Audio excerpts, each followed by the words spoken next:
The winter wind howled through the streets of Redemption Creek, Montana, carrying with it the promise of snow and the kind of cold that could freeze a man's heart if he let it. Jake Morrison pulled his coat tighter as he guided his horse toward the livery stable, eager to get out of the bitter November air. He'd been riding fence lines all day on the Double M Ranch, and his bones ached with the kind of tired that only hard work and loneliness could bring. At 34, Jake had grown accustomed to the solitude. 5 years had passed since his wife Clara had died, bringing their stillborn son into the world. 5 years of empty rooms, cold dinners, and silence so deep it sometimes felt like drowning. The ranch hands whispered that he'd turned to stone after that, and maybe they were right. He couldn't remember the last time he'd smiled, truly smiled, at anything. The sound hit him as he dismounted near the general store. A baby's cry, sharp and desperate, cutting through the wind like a knife. Jake froze, his hands stilling on the reins. Something about that cry made his chest tighten in a way he hadn't felt in years. It wasn't just any crying. This was the sound of a child in distress, hungry maybe, or cold, or scared. He told himself to keep walking. It wasn't his business. Redemption Creek had families. Women who knew about babies. He was just a broken-down rancher who couldn't even save his own child, but his feet wouldn't move away from that sound. Instead, they carried him around the side of the building, where the shadows grew longer and the crying grew louder. What he found made his blood run cold. In a wooden crate that had once held apples, wrapped in nothing but a thin cotton blanket, lay an infant. The baby couldn't have been more than a few months old, with a red, scrunched-up face and tiny fists waving in fury against the cold. A piece of paper was pinned to the blanket, but Jake didn't read it. He was too busy scooping up the child, his large, calloused hands trembling as he tried to remember how to hold something so small, so fragile. Jesus, he breathed, tucking the baby against his chest inside his coat. The crying didn't stop, but it changed pitch, as if the child recognized warmth and wanted more of it. Who would leave you out here to freeze? The baby was a girl. He could tell from the tattered pink dress someone had put on her. She was too thin, her skin pale except for the angry red of her cheeks. When he finally looked at the note, his jaw clenched so hard his teeth ached. Her name is Rose. I can't keep her. Please give her a better life than I can. No signature, no explanation. Just a desperate mother's last hope scrawled in shaky handwriting. Jake's first instinct was to take the baby to the sheriff. Let the law handle it. Find the mother, or find someone to take the child in. But as he stood there in the fading light, feeling the small body shiver against him, something shifted inside his chest. It felt like ice cracking after a long winter, painful and sudden and inevitable. He couldn't let go of her. Not yet. "All right, little Rose," he murmured, his voice rough from disuse. "Let's get you warm." The boarding house was the closest place he could think of that might have a woman who knew about babies. Mrs. Henderson ran it with an iron fist and a soft heart, and she'd raised 6 children of her own. But when Jake pushed through the door with a crying infant in his arms, it wasn't Mrs. Henderson who turned to face him. It was a woman he'd never seen before. She was young, early 20s, he guessed, with dark hair pulled back in a simple bun and brown eyes that widened at the sight of him. She wore a plain grey dress that had been mended more than once, and her hands were red from scrubbing, clutching a wet rag like a lifeline. There was something haunted in her face, something that spoke of hardship and loss, but also a quiet strength that made Jake's breath catch. "The baby," she said, her voice soft but urgent. "Is she yours?" "No," Jake managed, suddenly aware of how he must look. A 6'3" cowboy with a screaming infant and no idea what to do. "I found her, behind the general store. She's freezing." The woman didn't hesitate. She crossed the room in 3 quick steps and held out her arms. "May I?" Jake found himself reluctant to let go, which was strange considering he'd been holding the child for less than 10 minutes. But something about this woman's calm competence made him trust her. He transferred Rose carefully, watching as the woman's face softened the moment she cradled the baby. "Oh, sweetheart," she whispered, swaying slightly.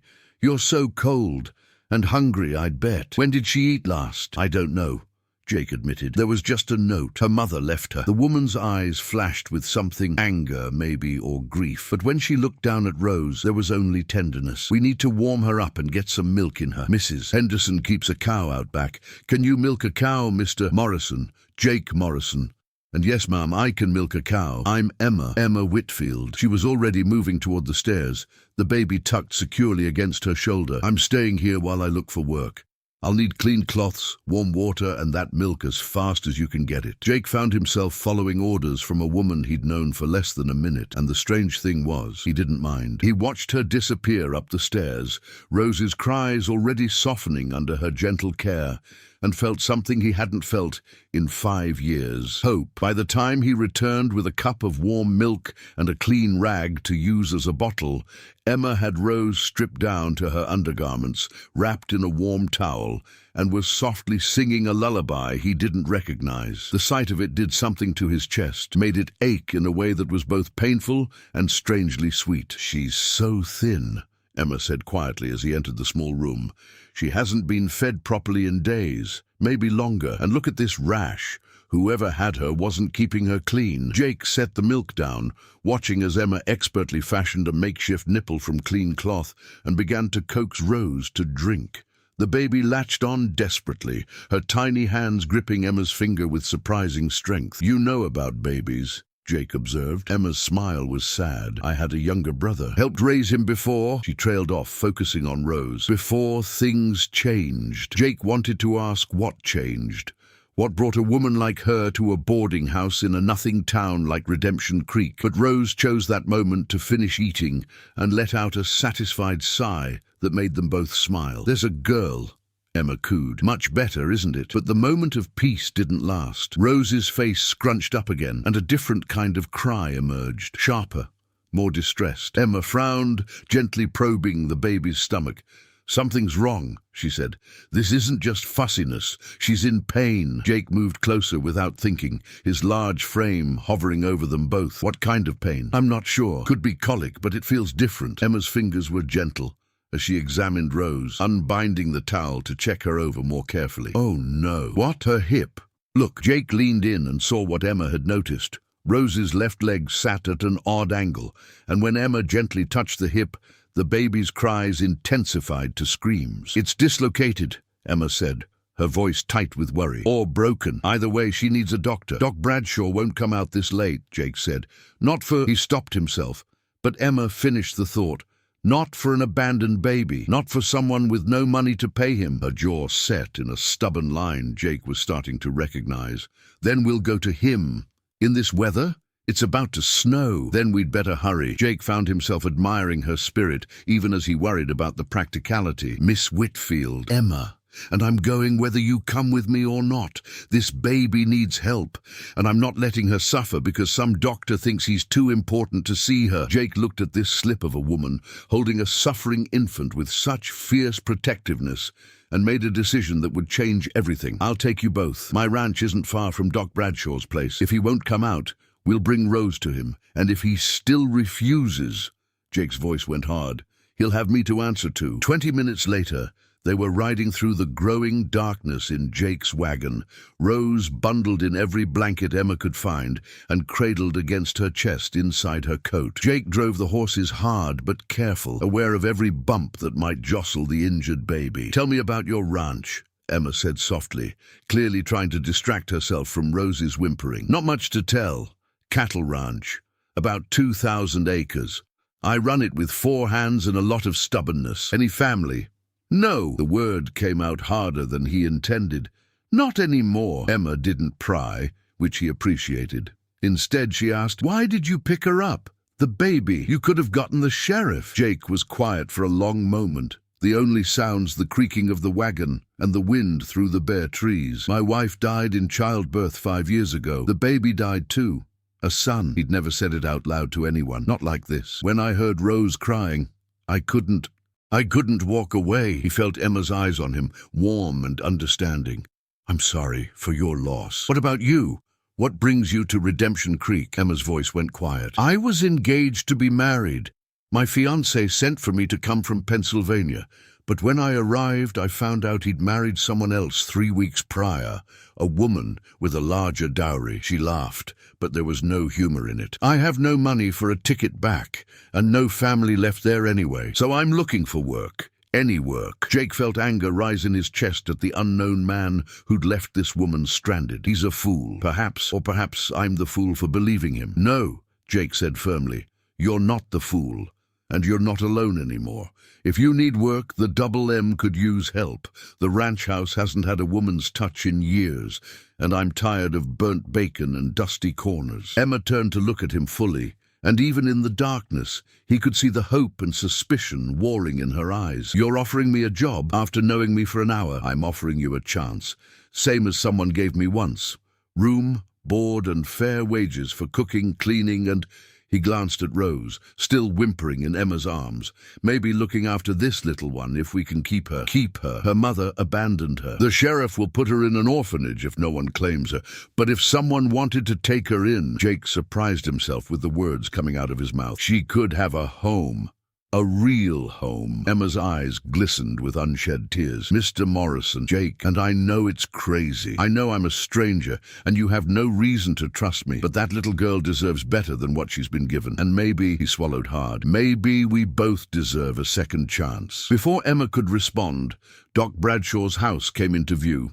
Jake pulled the wagon up hard and was at Emma's side, helping her down before she could protest. Rose's cries had intensified, and even in the lamplight spilling from the doctor's window, Jake could see the baby's face was twisted in agony.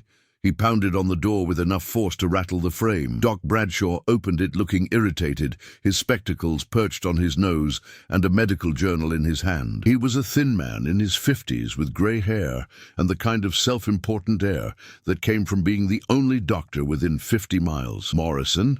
What's the meaning of baby? Injured hip. Now. Jake didn't waste words. The doctor's eyes traveled to Emma and the bundle in her arms, and his expression soured. That the abandoned infant I heard about should take it to the sheriff. Her, Emma said sharply. Her name is Rose, and she's in pain. Are you a doctor or aren't you? Bradshaw bristled. Now see here, young lady. Jake took a step forward, using his full height to advantage. Doc, you're going to examine this baby. You're going to fix what's wrong, and you're going to do it now. Whether you do it because it's the right thing or because I'm standing here is up to you, but it's going to happen. Something in Jake's voice must have convinced the doctor he was serious. Bradshaw huffed, but stepped aside. Bring her to the examination room, and don't expect me to work for free. I'll pay whatever you ask, Jake said. The next hour was tense. Doc Bradshaw examined Rose with clinical efficiency, his expression growing more grave by the minute. Emma stood beside the examination table, holding Rose's tiny hand and whispering soothing words while the baby screamed. Jake found himself unable to leave, drawn to stand on Emma's other side, his presence a silent support. Finally, the doctor straightened. Hip dysplasia, born with it most likely and made worse by neglect. The hip socket isn't properly formed, and the ball of the femur keeps slipping out of place. That's why she cries. Every movement causes pain. Emma's hand flew to her mouth. Can you fix it? At this age, maybe. She'll need a special brace to keep the hip in place while it develops. I'll have to order it from Denver. It'll take 3 weeks, maybe 4. In the meantime, she needs to be kept still as much as possible, wrapped tight to immobilize the joint, and she'll need careful monitoring. Any fever, any swelling, could mean infection. I can do that, Emma said immediately. I can care for her. Bradshaw looked at her skeptically. This isn't like caring for a normal infant. She'll be in pain. She'll cry constantly. It takes patience and dedication, and I said I can do it. Emma's voice was steel wrapped in silk. The doctor turned to Jake. And you? You planning to take responsibility for this child? Jake looked at Rose, really looked at her. She'd stopped screaming and was watching him with eyes that seemed too wise for an infant. Something passed between them in that moment, some understanding that went beyond words. Yes, he said. I am. Then you're both fools. That baby could have any number of problems, medical bills that'll drain you dry. And what happens when the mother comes back wanting her? You thought of that? If she comes back, we'll deal with it then, Jake said. Right now, Rose needs help. That's all that matters. Bradshaw shook his head, but began wrapping Rose's legs in the specific way he'd described. You'll need to come back every week so I can check her progress. And Morrison, this could bankrupt you. Braces, examinations, medicine if infection sets in. Are you sure about this? Jake pulled out his wallet, extracting several bills. I'm sure. And here's payment for tonight, plus extra for the brace you're ordering. The ride back to the ranch was quieter. Rose had finally exhausted herself into sleep, still wrapped tightly in the special binding Doc Bradshaw had shown them. Emma held her with such gentle care that Jake found himself stealing glances, memorizing the way the moonlight caught in her dark hair. You didn't have to do this, Emma said softly. Take us in. Offer to help with Rose. You don't know us. I know enough, Jake replied. I know you didn't hesitate to help a baby in need. I know you stood up to Doc Bradshaw when he tried to dismiss Rose as not worth his time. I know you're scared but brave, and that's more than most people can say. Emma was quiet for a moment. I'm terrified, she admitted. What if I can't do this? What if I fail her? You won't. How can you be so sure? Jake finally looked at her fully, and what she saw in his eyes made her breath catch. Because I've been watching you with her. You already love her. That's all she needs. They arrived at the Double M Ranch as the first snow began to fall. The ranch house was larger than Emma had expected, a two-story structure with a wide porch and smoke curling from the chimney. One of Jake's ranch hands, a grizzled man named Pete, came out to take care of the horses. Boss, you're back late. Everything all right? Pete's eyes widened when he saw the baby. Her name's Rose, Jake said firmly. She's staying with us. Miss Whitfield here is going to help look after her. Set up the spare room off the kitchen for Miss Whitfield, and tomorrow I want you and the boys to clean out the small bedroom upstairs. It'll be the nursery. Pete looked like he wanted to ask 100 questions, but knew Jake well enough to just nod. Yes, sir. Welcome, Miss Whitfield. Inside, the house was exactly as Emma had imagined a bachelor rancher's home would be. Clean enough, but impersonal, with sturdy furniture and not a single decorative touch. The kitchen was large and functional, dominated by a big iron stove that was still radiating warmth. I'll get a fire going in your room, Jake said, suddenly awkward now that they were in his home. And there's a cradle in the attic. Used to be... He stopped, cleared his throat. Used to be for my son. Never got used. I'll bring it down. Emma touched his arm gently, and the contact sent an unexpected jolt through them both. Jake, thank you for everything. I don't know how I'll ever repay you. He looked down at her hand on his arm, then up at her face, and Emma saw something in his eyes that made her heart race. Having someone here again, having life in this house, that's payment enough. They stood there for a long moment, the baby sleeping between them, snow falling outside the windows, and something shifting in the air that felt like possibility. The first week was harder than either of them had anticipated. Rose cried almost constantly, her little body fighting against the bindings that kept her hip immobilized. Emma barely slept, spending most nights rocking the baby, singing every lullaby she knew, and making up new ones when she ran out. Jake found himself drawn to the kitchen at all hours, making excuses to check on them, but really just wanting to be near the sound of life in his house again. The ranch hands noticed the change in their boss immediately. Pete, who'd worked for Jake since before Clara died, cornered him in the barn on the second day. Boss, you planning to tell us what's going on? Pete asked, his weathered face creased with concern. You got a woman and a baby living in the house, and you're walking around like a man who's been struck by lightning. Jake tightened the cinch on his saddle, not meeting Pete's eyes. Found the baby abandoned in town. Miss Whitfield's helping me care for her, that's all. That's all? Pete snorted. I've known you 5 years, Jake Morrison.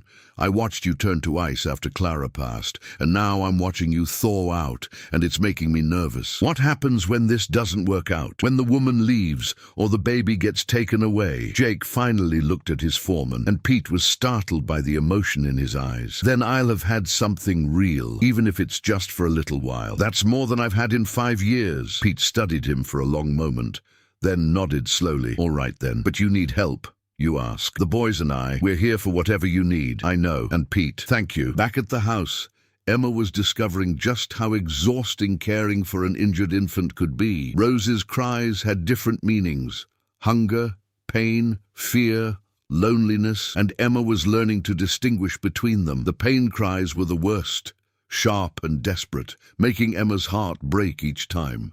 On the third night, he found Emma in tears, swaying with an inconsolable Rose in her arms. The kitchen was a mess. Bottles and cloths everywhere, a pot of soup forgotten on the stove, Emma's hair falling from its pins. She looked utterly defeated. "I don't know what else to do," she whispered, her voice breaking. "I've tried everything.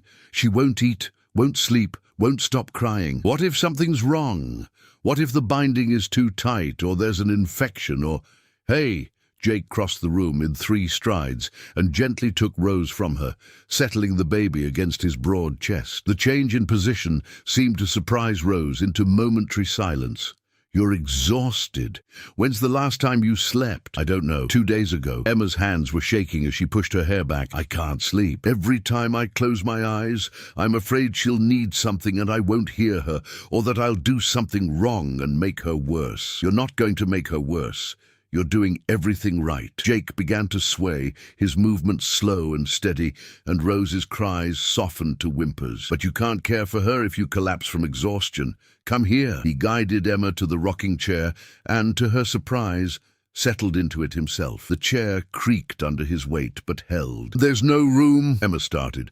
"There is if you're not stubborn about it. Sit." Emma found herself perched on the edge of the chair beside Jake's solid form, his warmth enveloping her like a blanket. She could feel the steady rise and fall of his chest, hear the deep rumble of his voice as he began to hum, not a lullaby, but an old cowboy song about wide-open spaces and freedom. Rose's whimpers gradually subsided, lulled by the vibration of Jake's chest and the security of his strong arms. Emma watched in amazement as the baby's eyes began to droop. "Where did you learn that?" Emma asked softly, afraid to break the spell. "My father used to sing it when I couldn't sleep." Jake's eyes were on Rose, but Emma could see the memories playing across his face. "He said every cowboy needs a song for the dark times, something to remind them morning always comes." Emma felt fresh tears sliding down her cheeks, but these were different, not tears of frustration, but of something deeper. "You're a good man, Jake Morrison, better than you give yourself credit for." He looked at her then,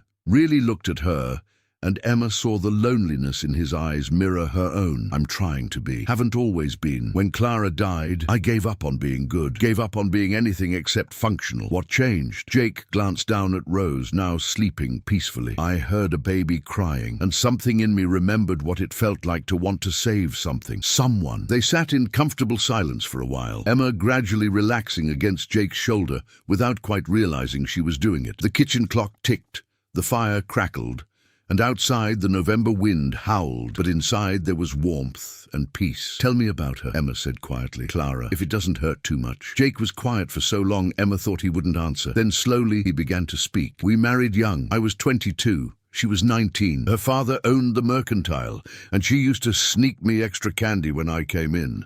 A sad smile crossed his face. "She was sunshine, always laughing, always seeing the best in everything. When we found out she was pregnant, she was so happy she cried for a week." Emma waited, not pushing, just listening. "The labor went wrong. Doc Bradshaw did everything he could, but the baby was breech and stuck. By the time he got the boy out," Jake's voice cracked, "they were both gone within an hour. I held my son once. He was perfect, just wasn't meant for this world, I guess." "I'm so sorry," Emma whispered, her hand finding Jake's free one and squeezing gently. "For a long time I was angry. At God, at Clara for leaving me, at myself for not being able to save them. The ranch kept me busy enough that I didn't have to think, didn't have to feel, until Rose. And now?" Jake looked at Emma, his eyes intense in the lamplight. "Now I'm starting to remember what hope feels like. And it terrifies me." Emma understood that terror intimately. "When my fiancé's letter came, the one telling me he'd married someone else, I wanted to die. Not literally, but close. I felt like I'd been thrown away, like I wasn't worth keeping." "You're worth everything," Jake said fiercely. "He was a fool and a coward. Maybe. Or maybe I was too plain, too poor, too ordinary to be worth choosing." Emma had never said these fears aloud before. "Look at me." Jake's voice was gentle but commanding. When Emma met his eyes, she saw absolute conviction. "You are extraordinary. The way you care for Rose, the way you fight for her, the way you didn't hesitate to help a stranger. That's not ordinary. That's rare and beautiful." Emma's breath caught. They were sitting so close now, Rose sleeping between them, and the air seemed charged with possibility. "Jake, I know it's too soon," he said quietly. "I know we barely know each other, but I need you to know that whatever happens, you matter. To Rose, to this ranch, to me. Before Emma could respond, Rose stirred and let out a small whimper. The moment broke, but something had shifted between them. An understanding, an acknowledgement of feelings neither was quite ready to fully explore. "Let me take her," Emma said softly. "You need to sleep too. You've got ranch work tomorrow." "We'll take turns," Jake insisted. "I'll watch her for 4 hours, then wake you." "You need real sleep, Emma, not just catnaps between her crying." They worked out a schedule that night. 4 hours on, 4 hours off. It was far from perfect, but it was better than Emma trying to do everything alone, and it gave them time together. Quiet hours when the rest of the world slept, and they could talk about everything and nothing. Over the next few days, they fell into a rhythm. Jake would finish his ranch work and come inside to find Emma cooking dinner, Rose in a basket nearby. They'd eat together, talking about their days, and then begin the nightly routine of caring for the baby. Sometimes Rose would be calm, cooing and grabbing at their fingers. Other times she'd cry for hours, and they'd walk the floor with her, taking turns when one grew too tired. The ranch hands started joining them for dinner, drawn by the smell of Emma's cooking and the novelty of having a woman on the ranch. Emma welcomed them, setting extra places and listening to their stories. She mended their shirts, baked them cookies, and slowly transformed the lonely ranch house into a home. Miss Emma, young Tommy, the newest ranch hand, said one evening, "This is the best meal I've had since my mama died." "Thank you." Emma's eyes filled with tears. "You're welcome, Tommy. You're all welcome here any time." Pete watched Jake watching Emma and smiled to himself. The boss was falling hard, whether he knew it or not. "I don't know what else to do," she whispered, her voice breaking. "She won't stop crying. What if something's wrong? What if the binding is too tight, or there's an infection, or—" "Hey!" Jake crossed the room and gently took Rose from her, settling the baby against his broad chest. "You're exhausted. When's the last time you slept?" "I don't know, 2 days ago?" "That's not sustainable. Come here." He guided Emma to the rocking chair and, to her surprise, settled into it with her standing beside him. "Sit." "There's no room." "There is if you're not stubborn about it." "Sit." Emma found herself perched on the edge of the chair beside Jake's solid form, his warmth enveloping her like a blanket. Rose's cries had softened to whimpers, lulled by Jake's deep voice as he began to hum, not a lullaby, but an old cowboy song about wide-open spaces and freedom. "Where did you learn that?" Emma asked softly. "My father used to sing it when I couldn't sleep." Jake's eyes were on Rose, but Emma could see the memories playing across his face. "He said every cowboy needs a song for the dark times, something to remind them morning always comes." Emma felt tears sliding down her cheeks again, but these were different. "You're a good man, Jake Morrison." He looked at her then, really looked at her, and Emma saw the loneliness in his eyes mirror her own. "I'm trying to be, haven't always been. None of us have." They sat like that for an hour, Emma eventually leaning against Jake's shoulder out of sheer exhaustion, Rose finally sleeping peacefully between them. When Pete knocked on the kitchen door the next morning, he found all three of them asleep in the chair, Jake's arms around both Emma and Rose, protecting them even in sleep. The weeks that followed fell into a rhythm. Emma transformed the house with small touches: curtains for the windows, fresh flowers in jars, the smell of bread baking. The ranch hands started finding excuses to come to the main house for meals, drawn by Emma's cooking and the sound of her laughter. But it was Rose who brought the biggest change. The baby was a fighter. Despite the pain, she'd smile when Emma sang to her.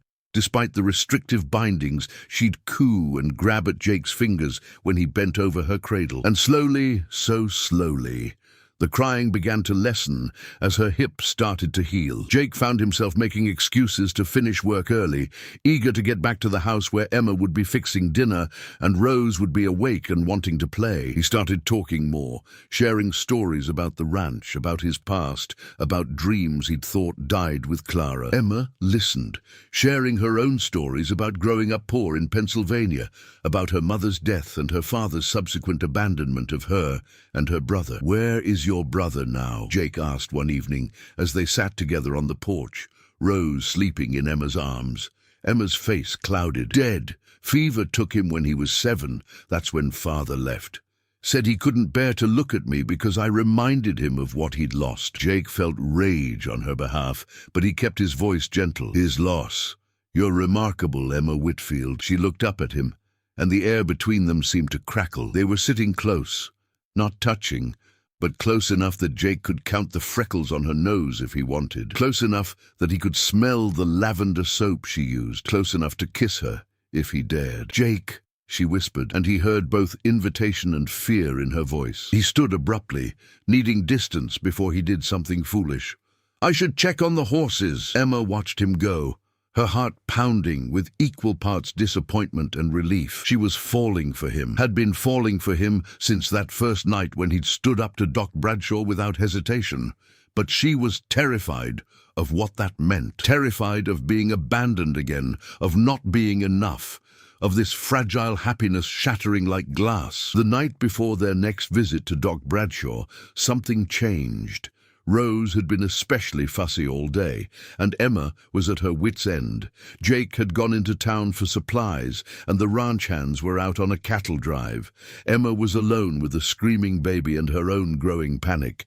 She'd just gotten Rose settled when she heard the kitchen door open. Expecting Jake, she called out, "Thank God you're back. I don't think I can..." But it wasn't Jake who walked into the room. It was a woman Emma had never seen before, thin, worn, with wild eyes and trembling hands. She looked to be in her mid-20s, but life had aged her prematurely. Her dress was dirty, her hair unkempt, and she smelled of cheap whiskey. "That's my baby," the woman said, her voice slurred. "That's Rose. I've come to get her back." Emma's arms tightened protectively around the sleeping infant. "Who are you?" "I'm her mother, Sarah Dalton, and I want her back." Emma's heart was racing, but she kept her voice steady. "You left her to freeze in a crate. If Jake hadn't found her, I was desperate." Sarah lurched forward, and Emma saw she was drunk. "I didn't know what else to do. Her father's dead. I got no money."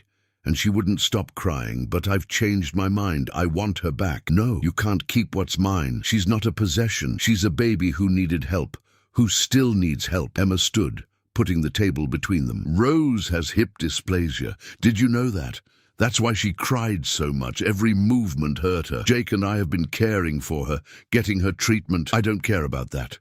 She's mine, and I'm taking her." Sarah reached out, and Emma backed away. "You're drunk! And you're not fit to care for her, not like this." Sarah's face twisted with rage. "You think you're better than me? Some fancy woman who comes in and steals a baby? I'll go to the sheriff. I'll tell him you kidnapped her." That's when Jake's voice cut through the room like a whip. "You'll do no such thing." Both women jumped. Jake filled the doorway, his face hard as granite, but his eyes blazing with protective fury. He crossed to Emma in 3 long strides, positioning himself between her and Sarah. "Mr. Morrison," Sarah said, trying to sound reasonable and failing, "I'm Rose's mother. I just want my baby back." "You abandoned her," Jake said, his voice dangerously quiet. "Left her in a crate in the cold to die." "I didn't mean..." "You left a note saying you couldn't keep her, that you wanted someone to give her a better life." "Well, that's what we're doing. Emma and I have been caring for Rose, paying for her medical treatment, giving her the home you couldn't provide." Sarah's eyes narrowed. "I'm still her mother. The law says abandonment forfeits your rights." Jake interrupted. "I checked with a lawyer. You left her. You gave up your claim when you walked away." Emma hadn't known Jake had consulted a lawyer. The realization that he'd been planning for this possibility, protecting Rose's future, made her heart swell. Sarah seemed to deflate, the fight going out of her. I thought maybe if I got her back, her father's family might help me. They got money, but they won't even talk to me unless I have the baby." Understanding dawned on Emma. "This isn't about wanting Rose. It's about what you think you can get from her." Sarah's face flushed with shame and anger. "You don't understand what it's like, being alone, having nothing." "I do," Emma said softly. "I understand better than you know. But selling your baby back to a family that doesn't want you isn't the answer. And using Rose like a bargaining chip isn't love." Jake pulled out his wallet. "I'll give you $200. Enough to start over somewhere new. But you signed papers giving up all rights to Rose. She stays with us. She gets the home and the love she deserves." $200 was a fortune, more than most people saw in a year. Sarah stared at the money, then at Rose sleeping peacefully in Emma's arms, then back at the money. "I signed papers, and you give me the money." "That's the deal. And you leave town tonight.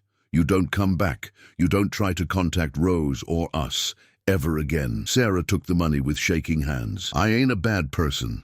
I couldn't do it, couldn't be what she needed. I know, Emma said, and meant it. But you can do the right thing now. You can give her a chance. By the time the sheriff came with the papers an hour later, Sarah had signed away her parental rights and left Redemption Creek on the evening stage. Jake, Emma, and Rose were officially a family, or at least the beginnings of one. But that night, as Emma stood in the nursery watching Rose sleep, the reality of what had almost happened hit her. She could have lost Rose, lost this baby she'd come to love as her own, lost this fragile new life she was building. She didn't hear Jake come in until his hand touched her shoulder gently. "You're shaking." "I was so scared," Emma whispered. "When Sarah showed up, I thought, I know, I'm sorry I wasn't here. It's not your fault. I just realized how much she means to me. How much this all means to me." Emma turned to face him, and in the dim lamplight, Jake could see tears streaming down her face. "I can't lose her, Jake. I can't lose either of you." The words hung in the air between them. Either of you. Emma had said it without thinking, but now it was there. The truth neither of them had dared to speak. Jake's hand came up to cup her cheek, his thumb brushing away her tears. "You won't. I promise you won't. You can't promise that. People leave. People die. People—" "Emma." He said her name like a prayer. "Look at me." She did, and what she saw in his eyes stole her breath. "I haven't felt alive in 5 years, Jake said quietly. "Not until that night I found Rose. Not until I met you. You brought light back into this house, into my life. You think I'm going to let that go without a fight?" "Jake, Let me finish. I know this is complicated. I know we barely know each other. Not really, but I know what I feel. I know that when I'm not here, I'm thinking about getting back to you. I know that your laugh makes everything better. I know that watching you with Rose makes me believe in second chances again." Emma's heart was pounding so hard she thought it might burst. "I'm scared of feeling this way, of trusting it. Me too. Scared out of my mind." Jake's smile was gentle. "But I'm more scared of not trying, of letting fear stop me from reaching for something good." "What are you saying?" Jake took a deep breath. "I'm saying I'm falling in love with you, Emma Whitfield. I'm saying I want you to stay. Not as an employee, not as Rose's caretaker, but as my wife, as Rose's mother, as the woman who makes this house a home." Emma felt tears flowing freely now. "That's crazy. We've only known each other a few weeks. 5 weeks and 3 days.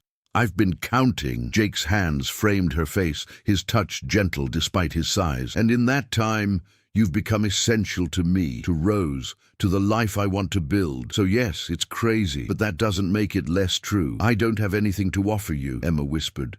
"No dowry, no family, no, you have everything I need.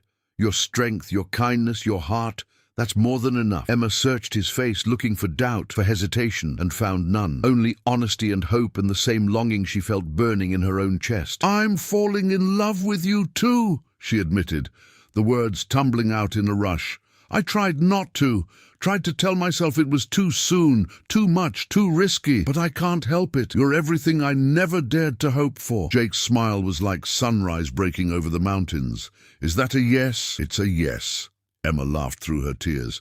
"It's a definite yes." And then, when Jake kissed her, it was gentle and reverent, full of promise and the sweet relief of finally acknowledging what they both felt. Emma melted into him, her hands finding their way to his chest, feeling his heart racing as fast as her own. They broke apart at the sound of Rose stirring, both of them laughing softly at the timing. Jake rested his forehead against Emma's, his arms still wrapped around her. "We should probably tell people," Emma murmured, "before the whole town starts gossiping." "Let them gossip. I don't care what anyone thinks." Jake pressed a kiss to her temple. "But we should probably get married soon. Give Rose a proper family." "How soon?" "Tomorrow. Next week." Jake grinned at her shocked expression. "I've wasted 5 years, Emma. I don't want to waste another minute." They married 2 weeks later, in the small church in Redemption Creek. Doc Bradshaw gave Emma away, grumbling about foolish young people, but secretly pleased to see his patient thriving under their care. The ranch hands served as witnesses, with Pete as Jake's best man, and Rose, wearing a white christening gown that Emma had sewn herself, slept peacefully through the entire ceremony in a beautiful wicker bassinet. The whole town turned out, curious about the cowboy who'd turned his life around for an abandoned baby, and the mail-order bride who'd been jilted but found love anyway. Some whispered that it was too fast, too strange. Others whispered about the baby, and wondered about propriety. Jake stood at the altar and didn't hear any of it. He only had eyes for Emma as she walked down the aisle in a simple blue dress that matched her eyes, her hand trembling slightly as she took his. "Dearly beloved," Pastor Williams began, but Jake was already lost in Emma's smile. The vows they spoke were traditional, but they both added their own words. Emma promised to stand by him through hardship, to fill his house with love and laughter, to be the mother Rose deserved.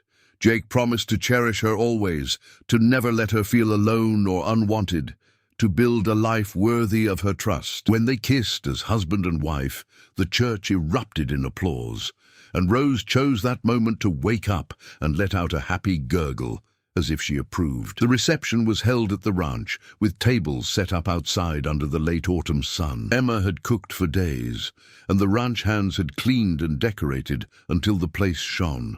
There was music and dancing and so much joy that even the skeptical townspeople had to admit it was a beautiful celebration. As the sun set and the guests began to leave, Jake pulled Emma away from the crowd, leading her to the porch where they'd had so many quiet conversations. "Mrs. Morrison," he said, pulling her into his arms, "how does it feel?" "Like coming home," Emma replied, resting her head against his chest.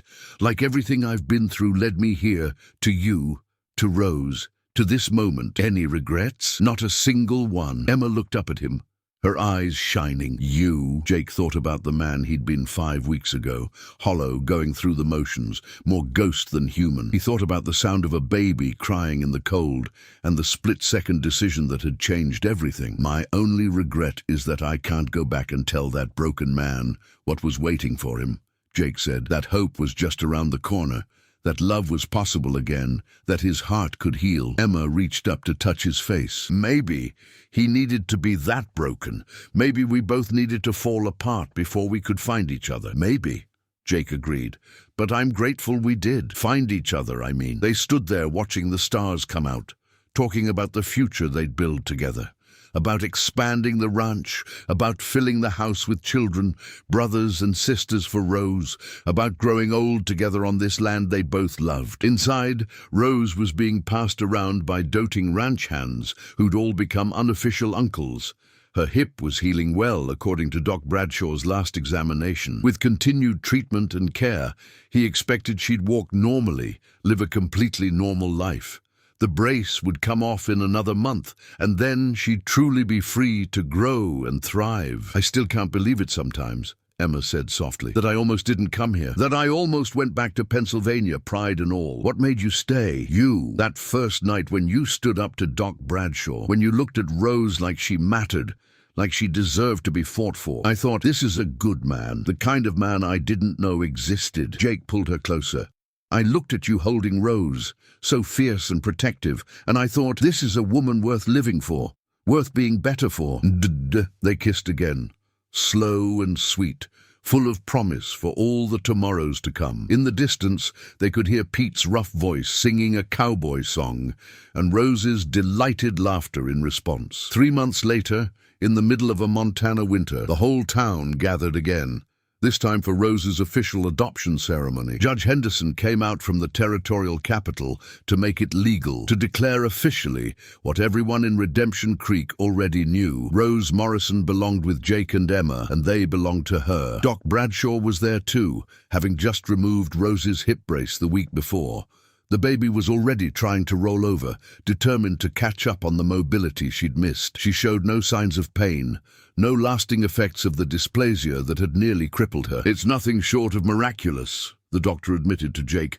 "With the severity of her condition, I expected complications. But between your persistence and Emma's devoted care, she's thriving. She's a fighter," Jake said, watching as Emma held Rose up for the judge to see. "Takes after her mother." "Both her mothers," Bradshaw corrected gently. "Sarah gave her life, but Emma gave her love. That's what saved her." The ceremony was simple, but moving. When Judge Henderson declared Rose officially adopted, legally and permanently their daughter, Emma burst into tears of joy. Jake wrapped his arms around both his girls, his heart so full he thought it might overflow. That night, after Rose was asleep in her nursery, the room now decorated with hand-painted animals and soft blankets. Jake and Emma sat in the rocking chair they'd bought together, wrapped in each other's arms. "Do you ever think about that night?" Emma asked. "About what would have happened if you hadn't found her?" "Every day," Jake admitted, "and every day I'm grateful I did. She saved me, Emma, just as much as we saved her." "How do you mean?" Jake was quiet for a moment, choosing his words carefully. "After Clara died, I gave up. On happiness, on family, on the future. I kept the ranch going because it's what I knew, but I wasn't living. I was just existing. Then I heard Rose crying, and something in me woke up, something that had been dead for 5 years. Emma turned in his arms so she could see his face. "Your heart, my heart," Jake agreed. "She reminded me that life goes on, that there's always another chance if you're brave enough to take it. And then you showed up, and you reminded me what it means to hope, to want, to love. I was so lost when I came here," Emma confessed, "so convinced I'd never be enough, never be worthy of real love. My father's abandonment, my fiancé's betrayal. I thought maybe there was something fundamentally wrong with me." "There's nothing wrong with you. They were fools who couldn't see what they had. That's what you've shown me, that I'm worthy of love just as I am. Not because I'm perfect, but because I'm me." Emma smiled, tears glistening in her eyes. "Rose showed me I could be a mother. You showed me I could be a wife. Together, you've shown me I can be happy." Jake kissed her softly. "We've all saved each other then. That's what family does." "Family," Emma repeated, savoring the word. "I like the sound of that." The next morning, Jake made a decision that shocked the entire town of Redemption Creek. He called a town meeting at the church and stood before the gathered citizens with Emma by his side and Rose in his arms. "Most of you know my story," he began. "About finding Rose abandoned behind the general store. About Emma helping me care for her. About our marriage and the adoption." Murmurs of agreement rippled through the crowd. "What you might not know is that there are more children like Rose out there, abandoned, neglected, in need of homes and love. I've been in contact with the territorial orphanage, and they have dozens of children. Some sick, some disabled, some just unlucky enough to lose their families." He paused, looking at Emma, who squeezed his hand in encouragement. "Emma and I have decided to open our home, not just to Rose, but to other children who need a place to belong. We're converting the old bunkhouse into a proper children's home. Nothing fancy, but clean and safe and full of love." The church erupted in shocked whispers. Doc Bradshaw stood up. "Morrison, do you know what you're taking on? The cost, the work, the responsibility." "I do," Jake said firmly, "and I know it won't be easy. But Rose taught me something important, that every child deserves a chance. And if Emma and I can give that chance to even a few more kids, then it's worth it." Emma stepped forward, her voice carrying clearly through the church. "We're not asking for charity. We'll work hard to support them ourselves. But we are asking for understanding, for support, for this town to open its heart the way Jake opened his when he found Rose." There was a long silence. Then, to everyone's surprise, it was stern Mrs. Henderson from the boarding house who stood up. "I'll help," she said. "I've got 6 grown children who can spare some hand-me-downs, and I can teach the older ones to cook and sew. I can donate lumber," called out Samuel Thompson, who owned the mill, "for expanding the bunkhouse." "I'll help with the building," said Pete, Jake's foreman. "And I know the other hands will too." One by one, people stood up offering help. Fabric, furniture, food, time, skills. By the time the meeting ended, Jake and Emma had commitments for enough support to house and care for 10 children. Doc Bradshaw approached them as the crowd dispersed. "You're either the bravest people I've ever met or the most foolish."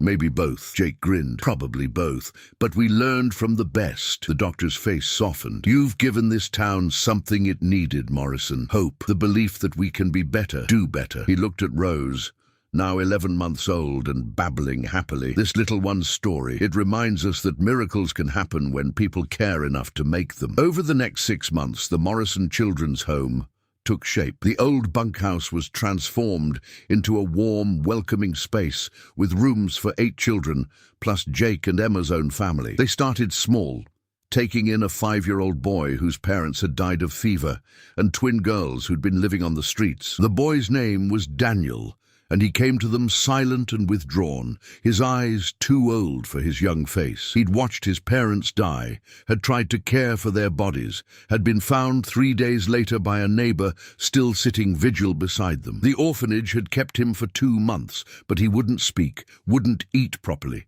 would just sit and stare at nothing. Emma's heart broke the first time she saw him. Jake had brought Daniel home on a cold spring morning, the boy's few belongings in a cloth bag, his face expressionless. "Daniel," Emma said gently, kneeling to his level. "I'm Emma, and this is our home. You're safe here. You're wanted here." The boy didn't respond, didn't even look at her. He just stood there, small and lost, and so very alone. "He hasn't spoken since his parents died," Jake said quietly. "The orphanage director said he might never speak again, but I thought maybe here, with Rose and you." Emma understood what Jake wasn't saying, that love could heal, that family could work miracles, that broken children, like broken adults, deserved a chance to be whole again. "Come on, Daniel," Emma said, offering her hand. "Let me show you your room. And then, if you'd like, you can meet Rose. She's very good at making people smile." Daniel didn't take her hand, but he did follow her upstairs. Emma showed him the small room they'd prepared. A real bed with clean sheets, a window overlooking the ranch, a shelf for his things. It was simple but warm. Nothing like the crowded dormitory at the orphanage. "This is yours," Emma said. "Your own space. No one will bother you here if you want to be alone, but we're here if you need us.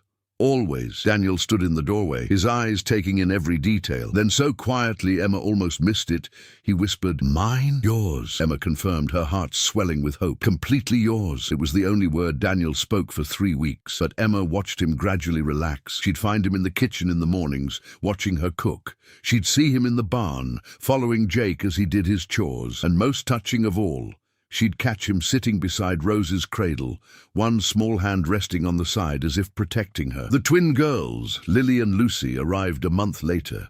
They were 7 years old, identical in appearance, but different in every other way. Lily was bold and talkative, full of questions and opinions. Lucy was shy and quiet, hiding behind her sister at every opportunity.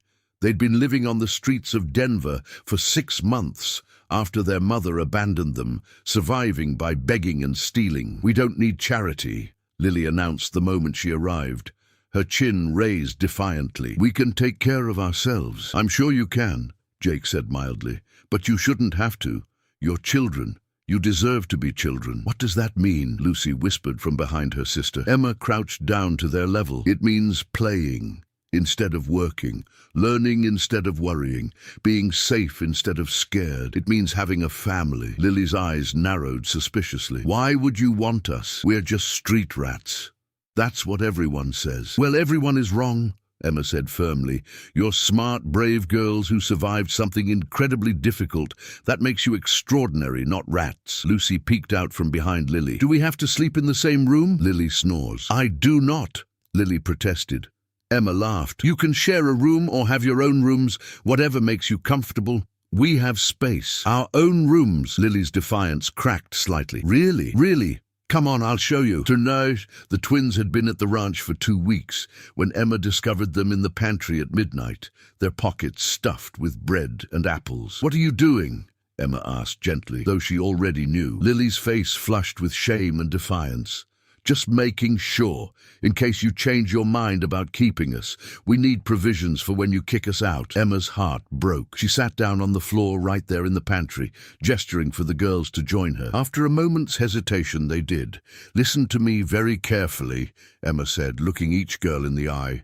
"You are not temporary. You are not guests. This is your home for as long as you want it to be. We will not kick you out, not ever. Not if you misbehave, not if you're difficult, not for any reason. People always leave," Lucy whispered, "or they make us leave." "Our mama left us," Lily added, her voice cracking. "Said we were too much trouble, too expensive, too loud." Emma pulled both girls into her arms, holding them tight as they finally let themselves cry. "Your mama was wrong, so wrong. You're not too much of anything. You're exactly right. And Jake and I chose you. We wanted you here. That's not going to change." "Promise?" Lucy sobbed. "I promise, on my life, I promise." Jake found them like that 20 minutes later, Emma sitting on the pantry floor with 2 crying girls in her arms, bread and apples scattered around them. He didn't ask questions, just sat down beside them and added his strength to Emma's embrace. From that night on, the twins began to truly settle in. Lily's defiance softened into healthy confidence. Lucy came out from behind her sister, revealing a sweet, thoughtful nature. They both became fiercely protective of Rose and, surprisingly, of Daniel. Daniel's breakthrough came 3 months after his arrival. Emma was teaching the twins to read when she heard a small voice from the doorway. "Can I learn too?" Everyone froze. It was Daniel's first complete sentence since arriving. Emma felt tears spring to her eyes, but kept her voice steady. "Of course you can. Come sit with us." Daniel moved slowly into the room and sat beside Lucy, who immediately scooted over to make room. Lily handed him one of the books, and for the first time since Emma had met him, Daniel smiled. That night, as Emma and Jake prepared for bed in their own room, they'd married quietly at the courthouse a month prior, a simple ceremony with just Pete as witness. She told him about Daniel's progress. "He's coming back to us," Emma said, braiding her hair. "Slowly but surely. I heard him laugh today. Actually laugh." Lucy was making faces at Rose, and Daniel laughed. Jake pulled her into his arms, resting his chin on top of her head. "You did that. You made him feel safe enough to heal." "We did that?" Emma corrected. "You're as much a part of this as I am. The way you are with them, patient, steady, showing them what a good man looks like. That matters just as much as the cooking and the reading lessons." "I never thought I'd have this," Jake admitted. "A house full of children, a wife I love more than breathing, a purpose beyond just surviving." Emma turned in his arms to face him. "I love you too. So much it scares me sometimes." "Me too, but the good kind of scared. The kind that means something matters." They kissed, soft and sweet, and then Emma pulled back with a mischievous smile. "We should probably sleep while we can. I give it 10 minutes before someone needs something." She was wrong. It was 5 minutes before Lily appeared in their doorway, Lucy trailing behind her. "Lucy had a nightmare," Lily announced, trying to sound grown up, but looking scared herself. "Come here, sweetheart," Emma said, pulling back the covers. "Both of you." The girls climbed into bed between Emma and Jake, and within minutes they were asleep, feeling safe for perhaps the first time in their young lives. Jake looked over the sleeping girls at Emma and mouthed, "This is our life now." Emma smiled and mouthed back, "I wouldn't change it for anything." As spring turned to summer, more children came. A teenage boy named Marcus, who'd aged out of the orphanage and had nowhere to go. A baby girl named Sarah, whose mother had died in childbirth and whose father couldn't care for her. 2 brothers, ages 9 and 11, who'd been separated by the system and were overjoyed to be reunited at the Morrison Ranch. Each child brought their own pain, their own story, their own healing to be done. Emma and Jake learned to be parents to many, to love each child for who they were while maintaining order and routine. It was exhausting and beautiful, and more fulfilling than either had imagined possible. Rose, now walking and babbling, became the heart of their family. Her hip had healed perfectly, and she ran everywhere, her laughter echoing through the house. She had a special gift for knowing when someone was sad. She'd toddle over and pat their hand, or bring them her favorite toy, or just sit quietly beside them until they felt better. "She's going to be remarkable," Doc Bradshaw said during one of his visits, watching Rose comfort Lucy after a bad dream. "That child has more empathy in her little finger than most adults have in their whole body." "She's already remarkable," Emma said, scooping Rose up for a kiss. "They all are." Emma threw herself into motherhood with fierce dedication. She learned each child's story, their fears, their hopes. She sat with them during nightmares and celebrated their small victories. She taught them to read and write, to cook and clean, to believe they were worthy of love. But it wasn't always easy. There were days when the children fought, when someone broke something important, when the noise and chaos felt overwhelming. There were nights when Emma cried from exhaustion and doubt, wondering if she was enough for all these broken children who needed so much. On one particularly difficult day, Daniel had a setback and refused to speak. The twins had fought bitterly over a dress. Marcus had been caught stealing food again, and baby Sarah had cried for 3 hours straight. Emma finally broke down. She fled to the barn, needing space to breathe and let the tears fall. How could she do this? How could she be mother to so many when she'd never had a good mother herself? What if she failed them? What if her love wasn't enough? Jake found her there, sitting in the hay with her face in her hands. Jake taught them practical skills, how to ride, to rope, to care for animals.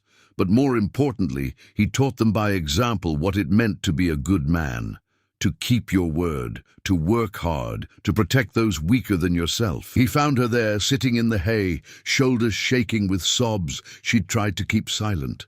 Without a word, he sat beside her and pulled her into his arms. "I can't do this," Emma choked out. "I'm not enough. They need so much, and I don't know how to give it all. What if I break them worse than they're already broken?" Jake held her tighter.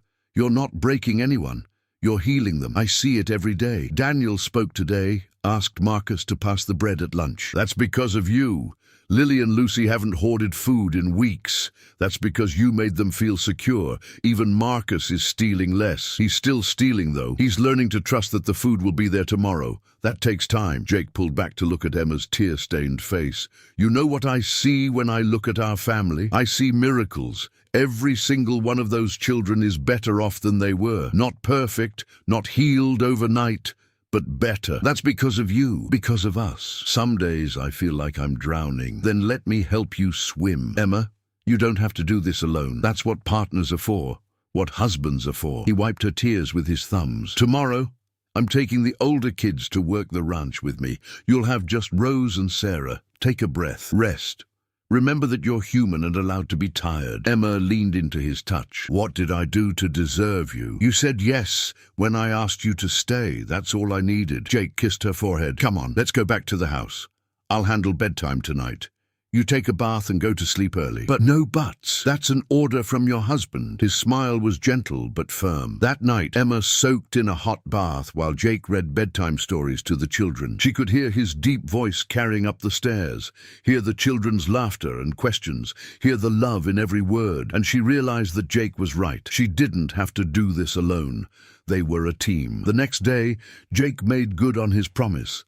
He took Daniel, Marcus, and the twin boys, James and Thomas, out to work the ranch. Emma watched from the kitchen window as he patiently showed them how to mend a fence, how to check the cattle, how to handle horses with respect and firmness. Marcus, who'd grown up on the streets and never had a father figure, followed Jake like a shadow. The twins, who'd been angry and distrustful when they arrived, competed for Jake's approval and praise. And Daniel, sweet Daniel, who'd lost his father to fever, soaked up every moment of Jake's attention like a flower soaking up rain. "He's good with them," Pete observed, joining Emma at the window.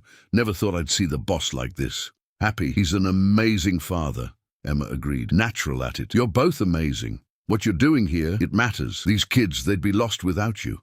Some of them would be dead." Pete's voice was gruff with emotion. "Just wanted you to know that, in case you ever doubt it." Emma felt tears prick her eyes again, but these were good tears. "Thank you, Pete. That means more than you know." By evening, the boys came back dirty, exhausted, and beaming with pride. They talked over each other at dinner, eager to share what they'd learned. "Mr. Jake let me rope a calf," James exclaimed. "He showed me how to check a horse's hooves," Thomas added. "I fixed a whole section of fence," Marcus said quietly, but his chest was puffed with pride. Daniel didn't say much, but his eyes shone, and when Jake ruffled his hair affectionately, the boy's smile could have lit up the whole Montana sky. Jake taught them practical skills, how to ride, to rope, to care for animals, but more importantly, he taught them by example what it meant to be a good man, to keep your word, to work hard, to protect those weaker than yourself. He taught them that strength wasn't about dominance, but about using your power to help others. That real men weren't afraid to be gentle, to show emotion, to admit when they were wrong. One afternoon, Emma overheard Jake talking to Marcus in the barn. The boy had been caught stealing again. Not food this time, but coins from Pete's saddlebag. "Why'd you do it, son?" Jake's voice was stern but not angry. Marcus's voice was defiant. "I ain't your son, and I took it because I need money, in case this doesn't work out, in case you get tired of feeding me." "Look at me, Marcus." There was a long pause. Then Marcus's voice, smaller. "What? This is going to work out. You know how I know? Because I'm not giving up on you. Not today, not next week, not ever. You're my son now, whether you like it or not. That means you get my name, my protection, and my love. But it also means you follow my rules. No stealing. If you need something, you ask. Understood. But what if? No what ifs. We're family. Family doesn't abandon each other. I know you've been abandoned before, and I'm sorry for that. But it's not happening here, so you can test me all you want. But you're going to be disappointed because I'm not going anywhere. Emma heard the sound of crying, Marcus breaking down.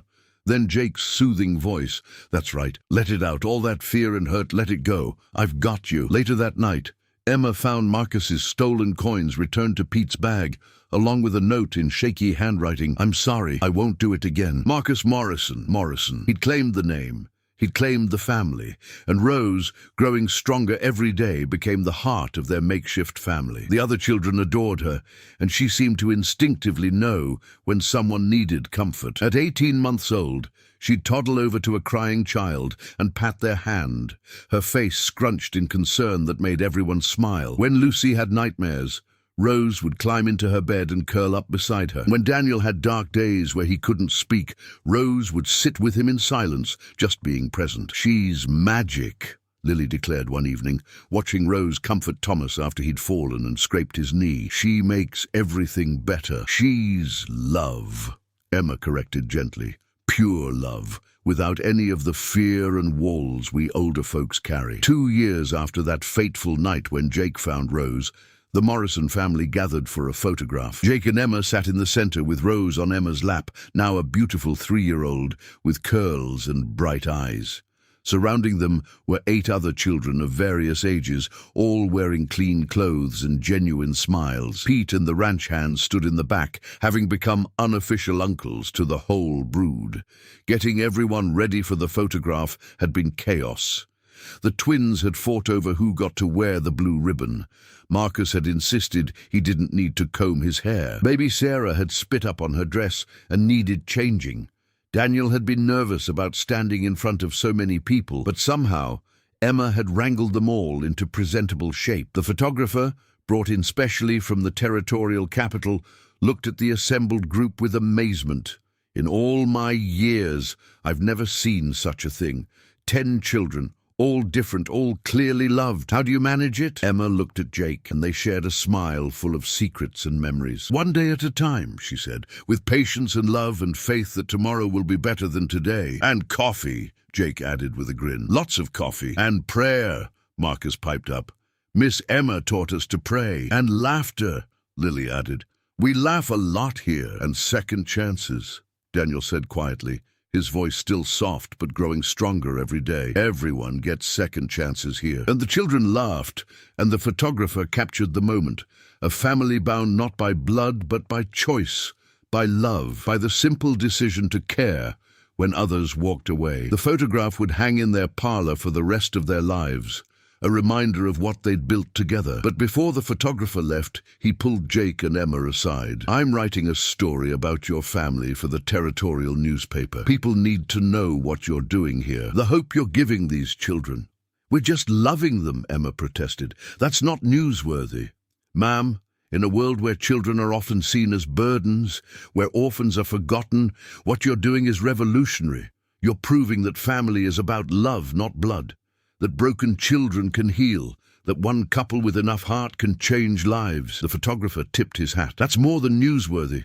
That's inspiration. The article ran 2 weeks later, and suddenly the Morrison Children's Home was famous. Letters poured in from across the territory, some offering donations, some asking advice on how to start similar homes, some simply thanking Jake and Emma for showing that goodness still existed in the world. One letter came from a lawyer in Denver, representing a wealthy widow. She wanted to establish a fund to help support the home, to ensure they could continue their work. The donation was substantial enough to expand the house, hire a teacher for the children, and ensure they'd never have to turn a child away for lack of resources. We're not special, Emma insisted, overwhelmed by the attention. We just did what anyone would do. But that's the point, Jake said, reading through the letters with wonder. Most people wouldn't do it. They'd walk past that crying baby.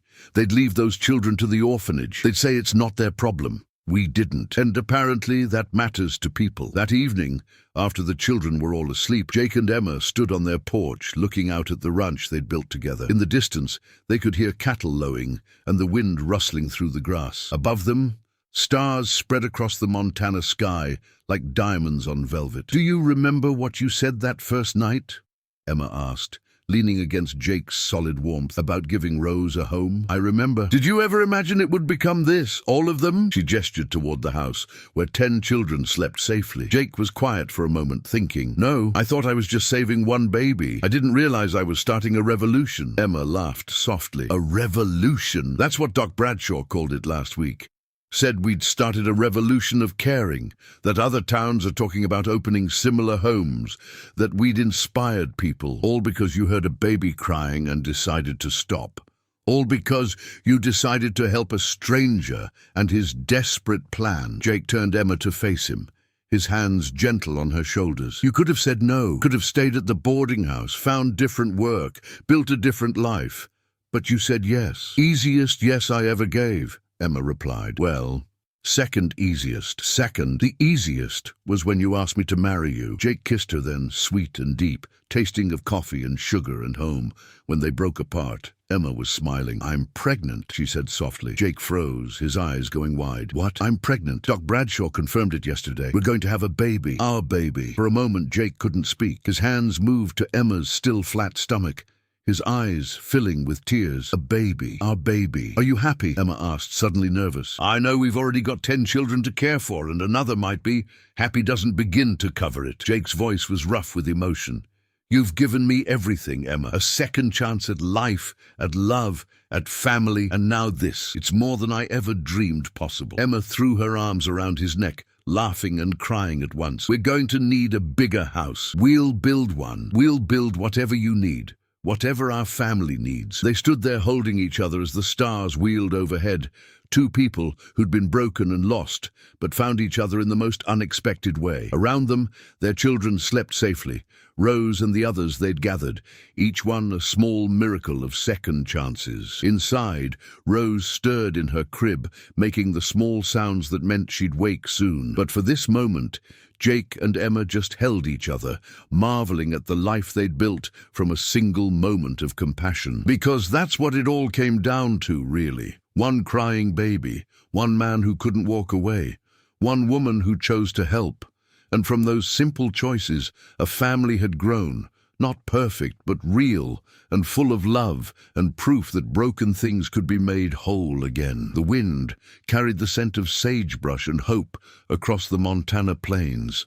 And in the Morrison house, 11 children dreamed of tomorrow, safe in the knowledge that they were loved, they belonged, and they were finally home. And when Rose would grow up and ask about that night, about how she came to be part of this family, Emma and Jake would tell her the truth, that she was the one who saved them, that her cries in the cold had awakened something in Jake that had been sleeping for too long, that sometimes the smallest, most vulnerable among us are the ones who change everything. They'd tell her about second chances and chosen families and the extraordinary things that happen when people decide to care. They'd tell her that love isn't always neat or expected or logical, but it's always worth fighting for. And Rose, surrounded by her siblings, both biological and chosen, would understand that families are built not just on biology, but on commitment, on the decision to stay when things get hard, on the choice to love even when it's risky. The baby wouldn't stop crying that cold November night, and when the cowboy found out why, he made a decision that shocked the whole town. But it was the best decision he ever made. Because sometimes the bravest thing we can do is open our hearts to someone who needs us. And sometimes in doing so, we discover that we needed them just as much.